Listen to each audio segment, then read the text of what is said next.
కల్చర్వు కల్తీ మద్యం కేసుకి సంబంధించి అటు టీడీపీ ఇటు వైసీపీ ఆరోపణలు ప్రత్యారోపణలు చేసుకుంటున్నాయి. చంద్రబాబు డైవర్షన్ పాలిటిక్స్ చేస్తున్నారు అని చెప్తూ ఉంటే ఇటు టీడీపీ గత ప్రభుత్వ హయాంలో జరిగిన తప్పిదాలే ఇప్పుడు వెంటాడుతున్నాయి అని చెప్పి టీడీపీ నేతలు కామెంట్స్ చేస్తున్న పరిస్థితులు అయితే కనిపిస్తున్నాయి. ఓవరాల్ గా ఈ కల్తీ లిక్కర్ కేసుకి సంబంధించి పూర్తి అప్డేట్స్ అడిగి తెలుసుకుందాం. మా ప్రతినిధి ప్రసన్న లైవ్ లో సిద్ధంగా ఉన్నారు. ప్రసన్న,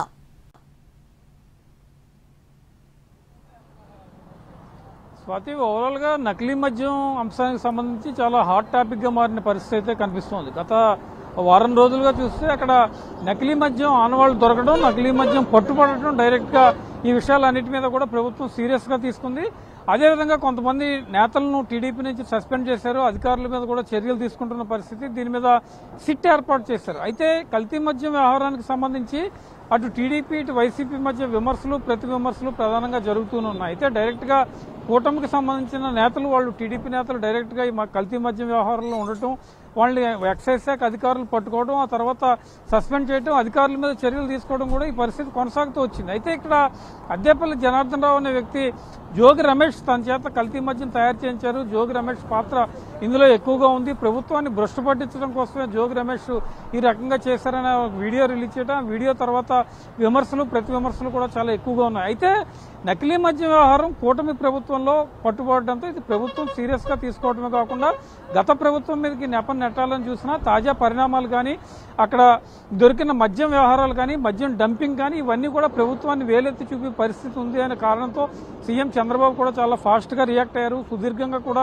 వివరణ ఇచ్చిన పరిస్థితి కనిపిస్తోంది. అంటే ఏ స్థాయిలో కల్తీ మద్యం జరిగినా కూడా తప్పనిసరిగా చర్యలు తీసుకుంటాం, దీనికి సంబంధించి ఎక్సైజ్ శాఖ అలర్ట్ గా ఉందని సీఎం చంద్రబాబు చెప్పారు. దాదాపు ఆయన 2 గంటల పాటు మీడియాతో మాట్లాడటం, ఇదే విషయాన్ని గురించి ప్రస్తావించడం జరిగింది. అయితే ఎప్పుడైతే ఇది సిట్ విచారణకు ఆదేశించారో, సిట్ విచారణ జరుగుతున్న టైంలోనే ఇందులో ప్రధాన నిందితుడిగా ఉన్న అద్దేపల్లి జనార్దన్ రావు, జోగి రమేష్ పేరు చెప్పడం చర్చనీయాంశంగా మారిన పరిస్థితి. ఒక పక్క దర్యాప్తు జరుగుతుండగా మరో పక్క పేరు ఎలా చెప్తారని జోగి రమేష్ కూడా సీరియస్ అయ్యారు. కేవలం తను ఇరికించాలనే ఉద్దేశంతోనే అబద్దాలు ప్రచారం చేస్తున్నారు, ఈ పాపం అంతా కూడా కూటమి నేతలుగా చెందుతుందని జోగి రమేష్ కూడా చెప్పారు.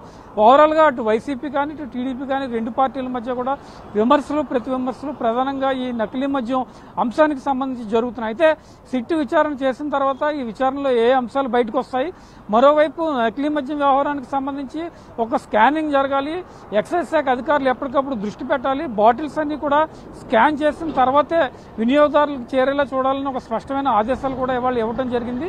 అంటే దాన్ని దృష్టిలో పెట్టుకుంటే కనుక కల్తీ మద్యం లోపల అటు షాపులన్నిటికీ కూడా వెళ్ళిందని ప్రభుత్వం ఇండైరెక్ట్ గా ఒప్పుకున్న పరిస్థితి కూడా కనిపిస్తోంది. కాబట్టి ఫర్దర్ గా సిట్ విచారణ చేసిన తర్వాత ఏ అంశాలు వెలుగులోకి వచ్చే అవకాశం ఉంది.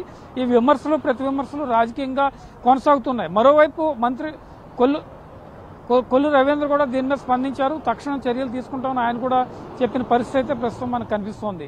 Swathi, right Prasanna, thanks for the